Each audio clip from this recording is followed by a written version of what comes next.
Bu məkan Qara Delfin adı ilə məşhur olan dünyanın ən dəhşətli cəza çəkmə müəssisələrindən biridir. Orenburg vilayətində yerləşən 6 nömrəli xüsusi cəza çəkmə müəssisəsi Rusiya paytaxtından uzaqda olsa da, hələ SSR dövründə bütün ölkədə Qara Delfin adı ilə məşhur olub. Bu koloniyada ən qatı cinayətkarlar cəza çəkirlər. Terroristlərin də saxlandığı bu həbsxanada qatillər təxminən 3500 insan həyatına son qoyub. Bu da hər məhbus başına ən azı 5 cinayət deməkdir. Qara Delfin adı verilən bu həbsxana sözün əsl mənasında dəhşət saçır. Burada dünyanın ən dəhşətli qatillərindən cəmi 700 nəfəri yaşayır.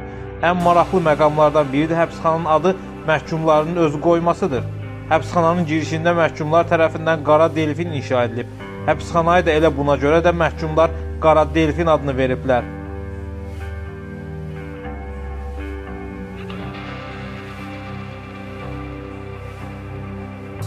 Məhkumlar gündə yalnız bir dəfə kameraları tərk edirlər və 90 dəqiqəlik gündəlik məşq hərəkətləri üçün biraz daha böyük kameraya aparırlar.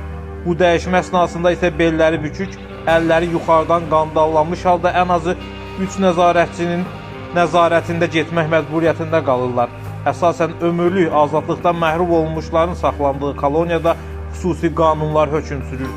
Burada məhbusların adi kamerada yox, kameraların içərisində quraşdırılmış dəmir qəfəsdə saxlayırlar.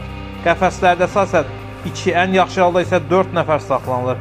Hansı məhbusların eyni qəfəsdə salınması xüsusi mütəxəssislər və psixoloqlar tərəfindən müəyyənləşdirilir. Çünki bir məhbus digərinin qurbanına çevrilə bilər.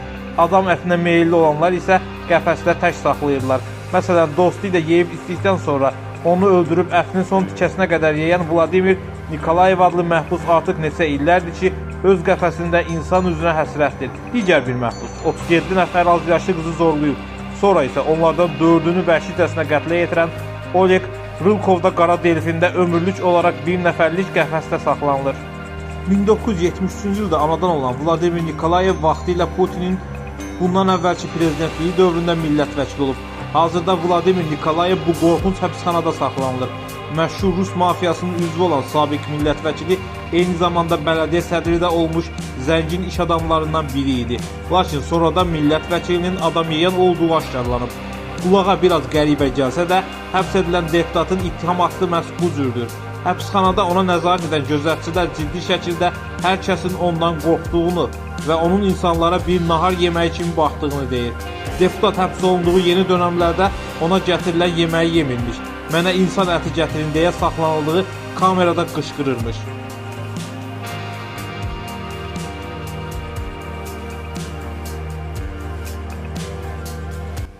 Həbsxanada bu cür dəhşətli və qorxunc məhkumlar olduğu üçün təhlükəsizlik tədbirləri üst səviyyədədir. Həbsxanada məhkumlar daha çox gözətçi var. Məhkumların sayı 700, gözətçilərin sayı isə 900 nəfərdir.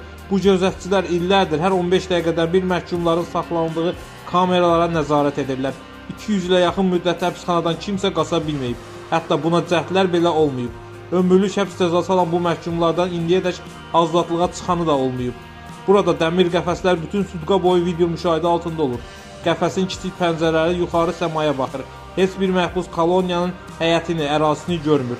Nəzarətçilər məhbusları kameradan çıxardanda apardıqları yerə qədər gəzintiyə, vəkillə görüşə, tibbi müayinəyə qədər gözləri bağlı aparırlar. Buna görə də məhbuslar öz kameralarından 1 metr aralıda nəyin yerləşdiyini bilmirlər. Ümumiyyətlə, məhbuslar ərazi haqqında heç bir anlayışa malik deyirlər. Hər bir məhbus kameradan kənara çıxdıqda 4 nəfərin nəzarətində olur. Məhbusların qolu arxadan qandallanır, ayaqları zəncirlənir. Hərəkət zamanı baş hissəsi 90 dərəcə aşağı vəziyyətdə olur. Həbsxanada məhbus yalnız Qara Delfinin qarderobundakı geyimlərdən istifadə edə bilirlər. Qara rəngli bu geyimlərin üzərində işığı əks etdirən 3 ağ zolaq olur. Ağ zolaqlar məhbusların daha rahat müşahidə olunması üçün nəzərdə tutulub. Digər cəza çəkmə müəssisələrindən fərqli olaraq Qara Delfində məhbuslar üçün elektrik enerjisi sutqa ərzində cəmi 1-2 saat verilir. Yatmaq komandası verilməyənəcən heç bir məhbus yatağına uzana və otura bilməz. Oturmaq üçün qəfəsdə dəmir stullar mövcuddur ki, ondan istifadə etmək də məhdudlaşdırılır. Qanun pozanlar ən ağır işgəncəyə məruz qalırlar. Həbsxanada məhbusların bir-biri ilə danışması, ünsiyyət qurması qəti qadağandır. Qara Delfin yazılmamış qanunları haqqında mətbuatda mütəmadi olaraq yazılar dərc olunur. Məhbusların yaxınlarının şikayətləri gündəmə çıxarılır. amma bunlar qara delfinə heç bir təsir etmir. Şikayətçilərin yazdıqlarına görə həbsxanada məhbus və nəzarətçi münasibətləri ağlasığmaz dərəcədə sərt və kəskindir. Məsələn, tibbi xidmətə ehtiyacı olan məhbus bununla bağlı nəzarətçiyə müraciət edəndə o dərhal yazılmamış qanunlarla cəzalandırılır. Tutaq ki, məhbus yüksək qan təzyiqindən əziyyət çəkir və o nəzarətçidən ona iynə vurulmasını xahiş edir. Nəzarətçi baş üstə deyib məhbusu tibb məntəqəsinə aparır və o məntəqəyə daha bir məhbus gətirilir. Həmin məhbus QİÇS xəstəliyinə yoluxmuş olur. Əvvəlcə QİÇS xəstəliyi olan məhbusa iynə vurulur.